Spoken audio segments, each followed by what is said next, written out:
Many of today's most famous people are warning us that we live in the most scariest time, the dawn of generative AI, where they believe that machines will take away the very essence that make us human, to be able to replicate emotion, to be able to remove what makes us so unique in today's world. We fear what we don't understand. If you think back to an event in 1988, where very passionate people were protesting something that they believed in 100% would completely impact the world. I'm not talking about civil rights injustices. I'm talking about teachers who believed that the invention called the calculator would fundamentally shape and reshape how students think in the future. It would eliminate their ability to critically think, and we should pause all production and stop all innovation associated with the use of calculators. We fear what we don't understand. You see, today's debate is based on a false dilemma. It focuses on what output that comes from ChatGPT and generative AI. We should be focusing on the input. You see, AI has brought about a world in which all the answers are known. Value, therefore, is understanding what question to ask. And you see, it doesn't matter whether you are a student or whether you are a professor, whether you're an employee or whether you're the CEO, or whether you're a citizen or the president of the country.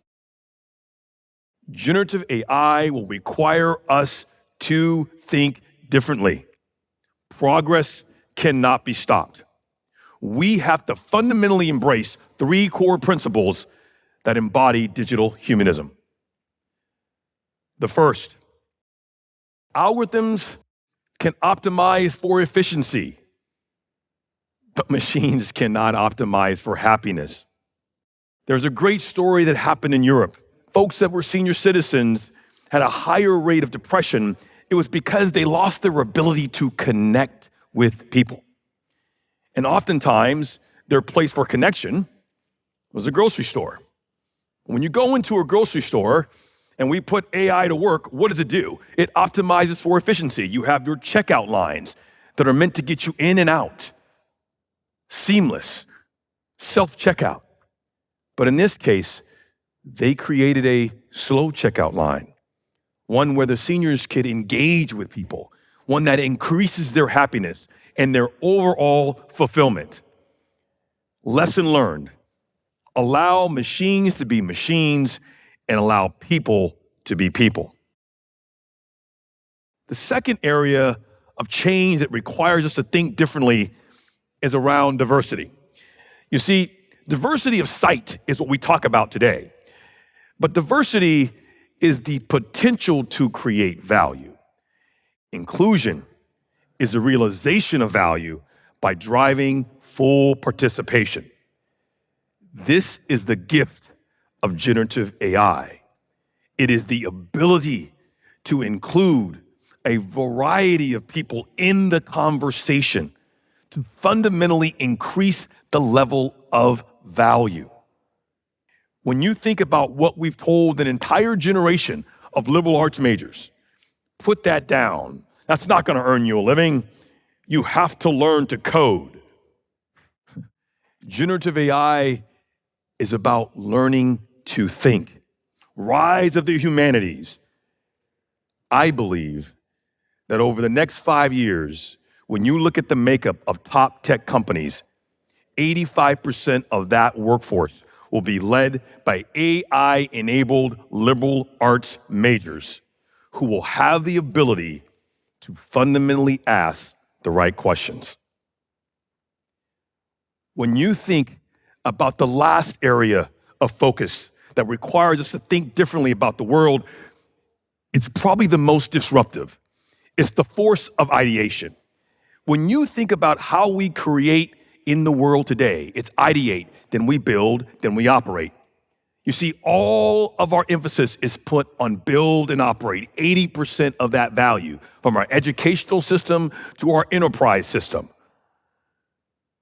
Generative AI changes that equation. It puts the value on ideation. And here is the disruption. You see, those that tell you to stop progress want you to believe that you lose your humanness because of generative AI.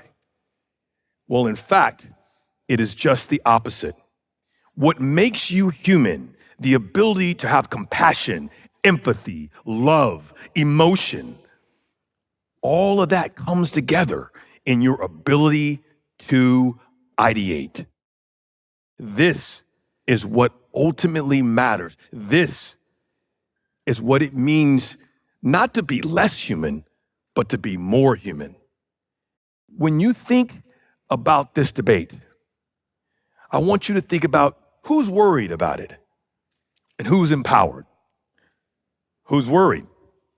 Those that are in control, the haves, those that have invested in a whole legacy of technology. For you see, a person with a cell phone in any part of the world, India, Africa, the US, doesn't matter.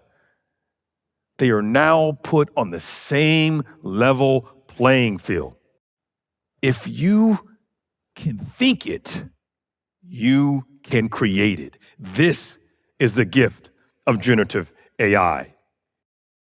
If you think about all the great civil rights leaders and everything they've done in all of history, one could never have imagined that it would lead us to this very point, a point where the ability to simply type into a search bar would become the greatest equalizer in modern day history.